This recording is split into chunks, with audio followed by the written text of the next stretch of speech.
안녕하십니까. 2023년 12월 YTN DMB 시청자위원회 회의를 시작하도록 하겠습니다.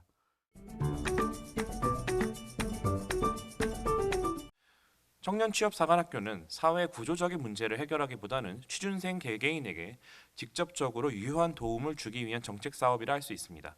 그러나 전반부는 청년창업사관학교와 다소 무관한 요인들을 거창하게 소개한 나머지 시청자들이 청년 취업 문제에 대한 구조적 대안이나 분석을 기대하도록 하는 것에 반해서 다소 낚시에 가까운 허탈함을 느낄 수 있다고 생각이 듭니다.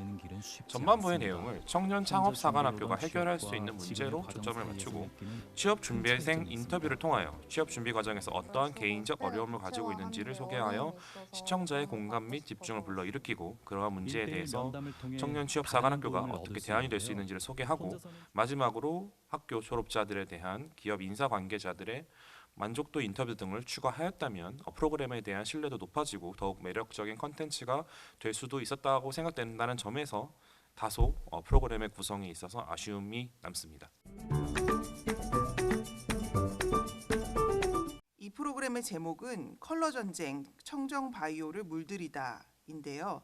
실제 다큐멘터리 내용에서는 컬러, 색깔이 잘 부각되지 않습니다. 내용의 색에 대한 언급은 거의 없습니다. 또한 컬러 전쟁이라고 했지만 색깔에 따라 특정한 대상들이 서로 경쟁 관계에 있거나 다투는 관계에 있는 것도 아닙니다. 심지어 프로그램의 서두에서 레드 바이오, 그린 바이오, 블루 바이오를 언급하지만 그것이 무엇인지에 대해서는 설명하지 않습니다. 실제 다큐멘터리 내용에서 빨강, 초록, 파랑과 같은 색은 거의 언급되지 않고 색깔이 주로 언급되는 대상은 빨강, 초록, 파랑과는 관련이 없는 흑우, 흑돼지입니다. 또한 제목에서는 청정바이오를 이야기했지만 실제 다큐멘터리의 내용을 보면 청정과는 관련이 없는 내용이 많은 것도 문제입니다. 청정바이오를 프로그램에서 논하기를 원한다면 제주도의 바이오 산업이 어떤 측면에서 다른 지역의 바이오 산업보다 청정한지 이야기해야 할 것인데 그런 부분은 거의 부각되지 않습니다. 그러다 보니 시청자의 입장에서는 제주도의 흑우 DNA를 이용해 알츠하이머 연구를 하는 것이 어떤 부분에서 청정한 것인지 의아할 뿐입니다. 이번 특집 프로그램에서는 취업 돌파구의 대표적인 사례로 서울시에서 운영하는 청년 취업 사관학교를 소개하였습니다. 주로 AI, IT 분야에 취업하고자 하는 청년들을 위해 각종 교육과 서비스를 지원하는 것이었는데 이 분야에 취업하고자 하는 청년들은 큰 도움이 되었을 것 같습니다. 조금 더 보완해서 말씀드리면 이와 같은 청년 취업 사관학교가 AI, IT 분야에만 치중되지 않고 의료, 관광, 패션, 환경 등 다양한 분야로 확대되었으면 합니다. 나아가 산업 변화에 대응하기 위해 꼭 취업만이 아니라 창업이라는 대안도 제시하여서 청년들에게 용기를 주고 도전 정신을 일깨웠으면 합니다. 방송 초반 현재의 청년 실업 문제를 설명하기 위한 몇 가지 통계 자료가 인용되는데 그중 청년 취업자들이 직장을 그만둔 이유를 설명하는 방송은 근로여건 불만족이 약 46% 정도로 가장 높은 비중을 차지한다고 설명하고 있는데 이어지는 전문가 인터뷰에서는 직무적성 부분에 관한 내용을 연결하여 방송함으로써 이것이 청년 취업자들이 직장을 그만둔 이유를 전문가 인터뷰가 보완 설명하는 것인지 아니면 전혀 다른 차원의 청년 취업자 애로사항을 설명하는 것인지 잘 이해가 되지 않는 편집 연결이라고 생각되어졌습니다.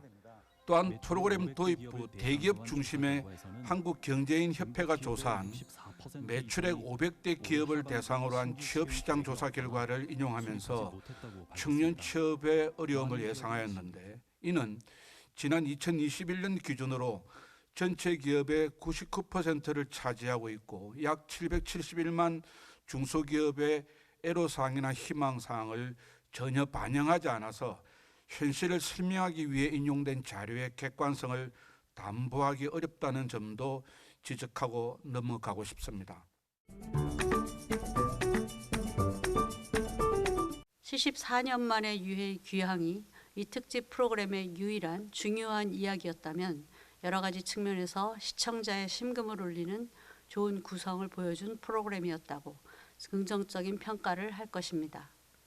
하지만 아쉬운 점은 제주 4.3이 발생하게 된 근본적인 이유나 진상 규명에 대한 구체적인 깊숙한 이야기는 철저히 사실만을 위주로 제시하여 스쳐 지나가고 있고 본질적으로 이 사건에 대한 이해도를 높이는 핵심 부분은 비껴가고 있다는 점입니다.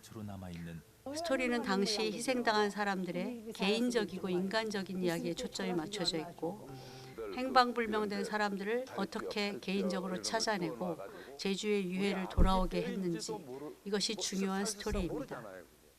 근본적으로 우리가 알아야 하는 제주 4.3 사건의 본질적인 부분, 논란이 되는 부분들이 너무 간략하게 쉽게 넘어갔다는 점에서 이 프로그램의 기획 의도에 대한 아쉬움과 공허함까지 남게 됩니다. 방송이 거의 22분 방송인데 10분 가량은 앞에 오프닝은 뭔가 기대되는 내용이었으나 후반부 중반부부터는 이게 청년 취업 사관학교에 대한 굉장히 디테일한 내용까지 전부 영상이 되어서 이런 점이 조금 오인하게 되지 않을까 하는 우려가 되는 방송이었다고 생각을 합니다. 서울시가 지원하는 청년 취업에 관련돼서는 많은 지원 사항이 있습니다. 그리고 서울시뿐만 아니라 전국 전국에 있는 지역 지자체에서도 많은 이제 지원 사항이 있는데 차라리 이런 지원 사항에 대해서 좀 더 많은 방송 부분을 할애했다든지 아니면 지금의 청년들이 생각하고 있는 취업에 대한 생각들과 그리고 기업가들이 원하는 이제 어떤 그 채용 기준 이런 부분들을 좀 더 심도 있게 다뤘으면 어땠을까. 기획의 의도가 약간 애매모호하다는 그런 생각이 들었습니다.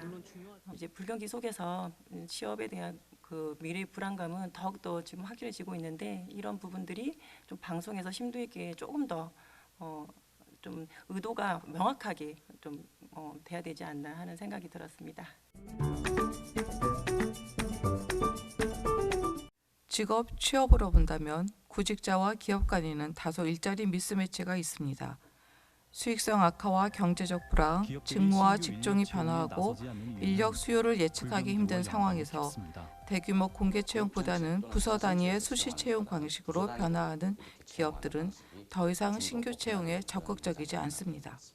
서울시에서 운영하는 청년 취업 사관학교에서는 기업이 요구하는 디지털 신기술과 실무 교육을 제공하고 더욱이 올해 개관하는 캠퍼스에서는 자치구별 특화 산업과 연계된 과정, 기업 주문형 과정 등을 개설하여 취업 맞춤형 인재 양성을 위한 교육을 진행하고 실제 취업 사례를 소개하고 있습니다.